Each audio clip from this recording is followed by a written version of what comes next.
exercise, eat healthier, save up some money, maybe learn a new skill.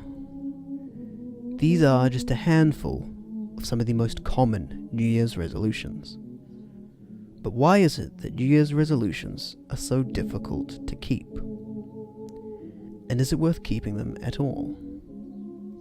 Don't worry, I'm not here to sell you a self-help book, or the cure-all to New Year fatigue, or to try and convince you that New Year's resolutions are some kind of bullshit scam. I'm just here to explore the significance of New Year's resolutions, our fascination with keeping them, and why they so often don't work.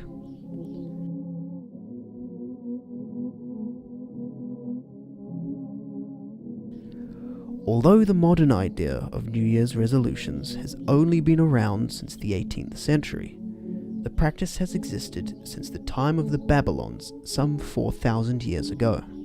During their New Year's celebrations, the Babylonians would make promises to the gods to return what they had borrowed and pay off their debts, believing they would be rewarded by fulfilling these promises. A similar practice arose during the reign of Julius Caesar in Rome, who made many reformations during his time as emperor, including pulling the new year back to the month of January.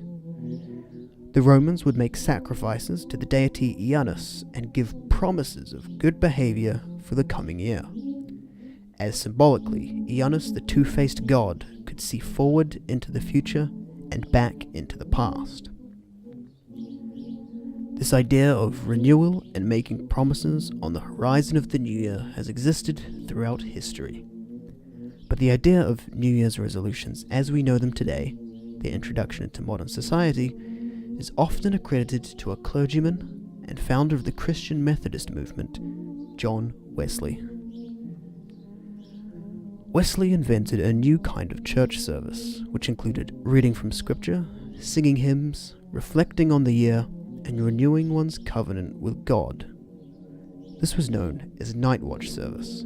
It served as a spiritual alternative to the boisterous celebrations normally held in the coming of the new year. Although Night Watch service is still very popular within many Protestant churches around the world, and despite the religious roots of this practice, New Year's resolutions have become more and more secular over the years. Where we used to speak outwardly to the gods of myth and legend to treat us well as the new year dawned, we now speak inwardly and make such resolutions to ourselves, as they are often introspective and pertain to things like self-improvement. Maybe New Year's resolutions are supposed to fail. The feeling of setting the goals and making that promise is enough, and we don't want to put in the effort to follow through. Do we just use New Year's resolutions to feel better about ourselves, but never really intend to complete them? Take this excerpt, for example. And yet, I believe there are multitudes of people accustomed to receive injunctions of New Year resolutions, who will sin all the month of December with a serious determination of beginning the new year with new resolutions and new behavior, and with the full belief that they shall thus expiate and wipe away all their former faults. Hit a little close to home? That was from a segment called Friday Lecture out of a Boston newspaper published in 1813. According to a 2014 Australian study, 2/3 of people failed to meet their New Year's resolution goals. Despite over half of the people surveyed saying they planned to keep track of their goals, only 13% said they would use a reminder or tracker to maintain course. Is it any wonder then that 23% of people forgot their resolutions, while 10% became overwhelmed by setting too many? This, coupled with the 16% that chose to go into New Year blindly, clearly explains the high fail rate of New Year's resolutions. But are we simply doomed from the word go? While some may already be disenfranchised to the New Year's resolution, possibly evoking Einstein's quote about insanity, how year after year you fail to meet your goals, and that it is time to throw in the towel. I will not be so easily dissuaded. Maybe the solution lies somewhere else. The biggest issue when it comes to keeping promises with oneself is how easily you can let yourself off. This is quite simply a matter of discipline. The easiest way to solve this issue is to make a commitment to someone else, whether it be a simple promise or something more. By including someone else in your resolutions, you take on a form of external responsibility, which most people will hold themselves to a much higher standard to fulfill.